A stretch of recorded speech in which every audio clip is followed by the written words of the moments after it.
we are very excited to have Professor Beabout from St. Louis University join us today. He is the great Dr. Frater? Not Frater. Pater. Yeah. There we go. Got it. That was I set you down too low there. I apologize. Dr. Pater of Alex Plato. Yeah. You learned everything you ever knew from this guy. All the good stuff. Yeah. There's a lot to learn from this guy. Yeah. So we got golf, we got bird watching, we got mushroom hunting, we got paddle boating, we got philosophy, we got education, with Catholic social teaching, the Jesuit tradition, MacIntyre, Kierkegaard, playing the piano, jazz piano, right? Hosting beautiful parties with students, wonderful hospitality, beautiful wife and children, grandchildren. I mean, this guy's a great guy to know. So I've been so happy to know him. One time we were having a party and Alex brings this big slab of ribs over. He wants to serve As ribs. he usually does. Yeah. You know, that's the thing that we all know. It's like, yeah, Alex is coming. You best be ready for the ribs. Yeah. I've gotten better at smoking ribs. You'd think in St. Louis I would know how to do it. But True that. At this time, do you remember it? Oh yeah, I remember this. Yeah. We almost burnt down the house. Those ribs were well done. Inflammatory barbecue sauce. Amazing. So glad to have you here, and I've heard you're writing a new book that I'm really interested to hear about. Your other books are also interesting to hear about, but that's maybe other podcasts we can do in the future. Yeah.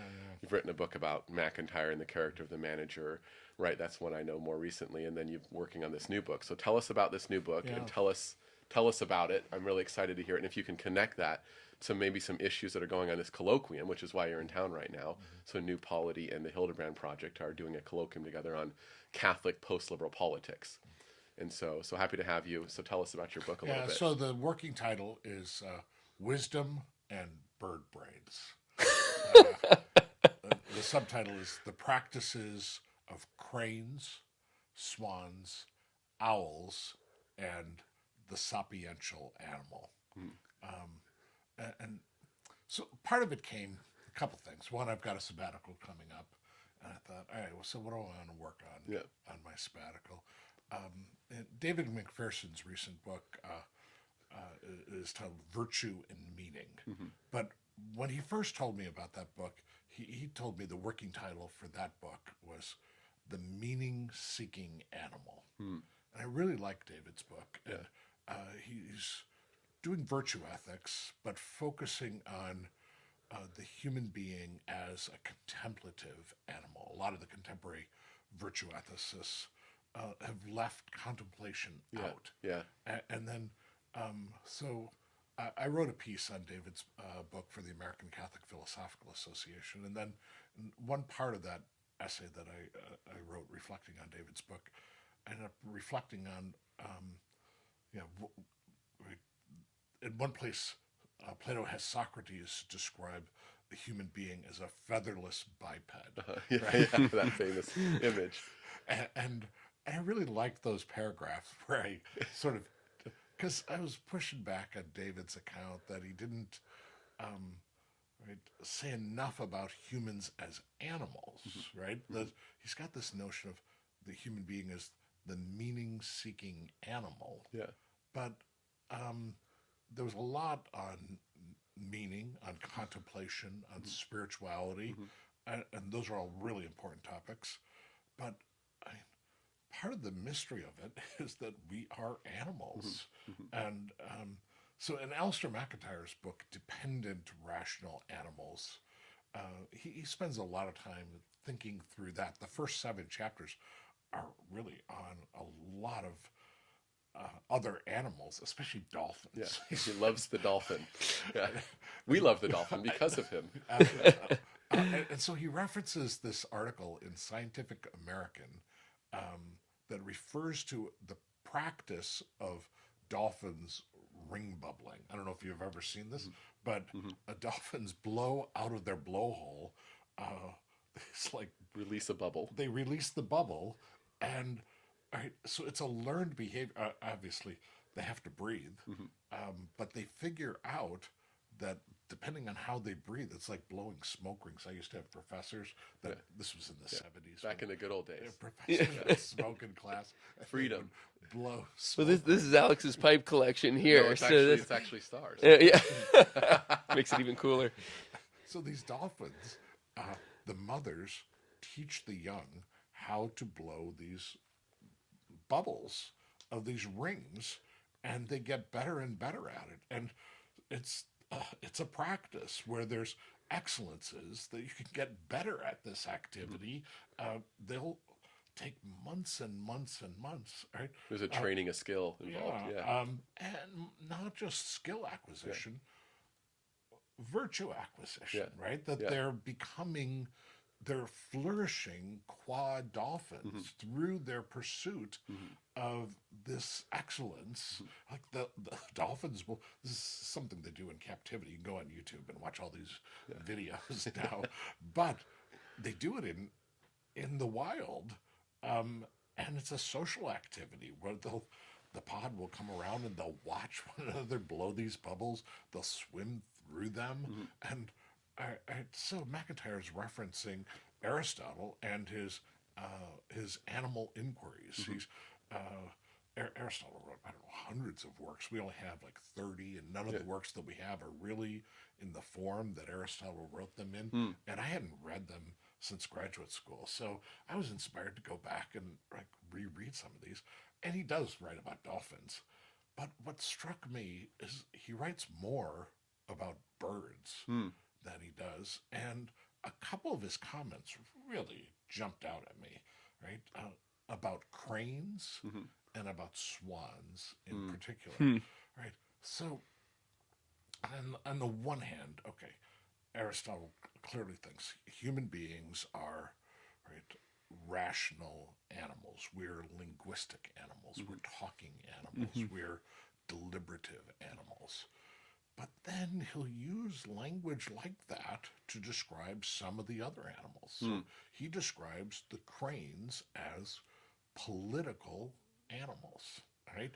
And then sometimes he'll describe them as intelligent and as having a kind of wisdom. Now it's nuanced. It's not like he thinks, right, somewhat metaphorical or analogical. Analogical, I mean, But partly I'm just like, what are you talking about? I didn't know he used the words in that way. All right. So then you start looking at these animals. I don't know if you've ever seen cranes. Cranes are amazing. Now, there's a difference between... We had sandhill cranes where I grew up in Oregon. Yeah, that would come through.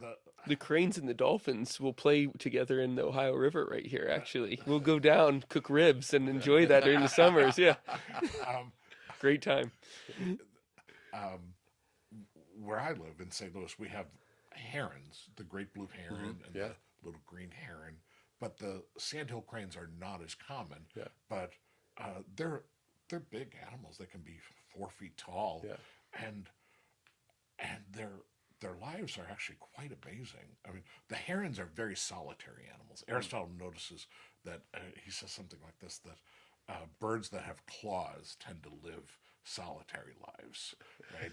But there's a lesson there, I guess. But the cranes are highly social. And they're highly monogamous animals, right? So when their lives, the hatch, say, in May or June, all right, and they'll grow from the size of a little chicken or something, maybe a little bigger than a chicken, but not much, to 4 feet tall in weeks. Wow.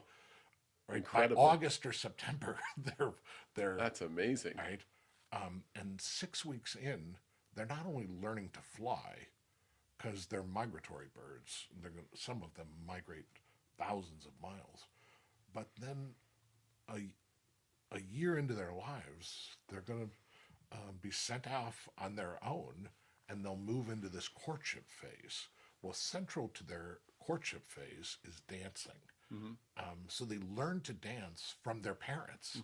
And I don't know if it's as good as dolphins blowing ring bubbles, but it's pretty amazing. Like you can go on YouTube and see some crazy videos Yes. of these sandhill cranes dancing, the parents teaching the young ones how to dance.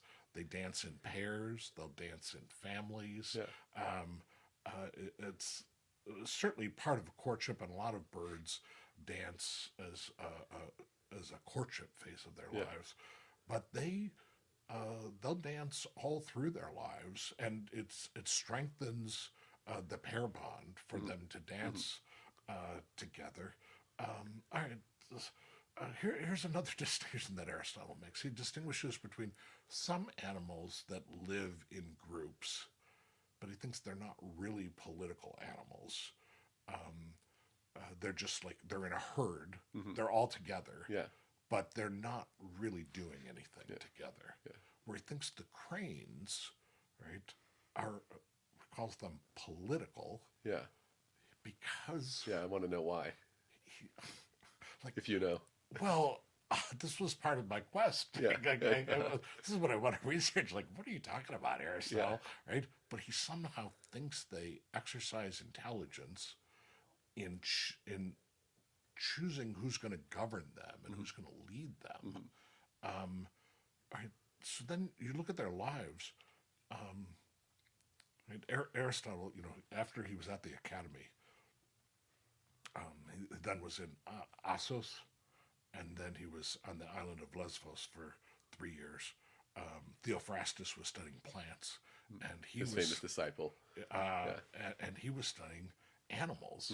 So he's observing these for day after day after day for years, right? So the kind of animal that they are, right? The kind of brain that they have, the kind of life that they lead, in order for them to flourish as a crane, they have to spend a lot of their lives in the family, nesting, right? Raising the young, training the young, right? Preparing them, right? To get ready for the next phase of their life where they're going to go out and do these things. But then come late August, September, they'll get this like itch that the small group in Greek, the ecos, Okay. right, will form a larger group, I see. the polis, Yeah. right? So Yeah. Like one group found another group. right, right. So then you start noticing, the way Aristotle's thinking about crane activities is actually continuous with the way he thinks about human activities. They act based on desires, right?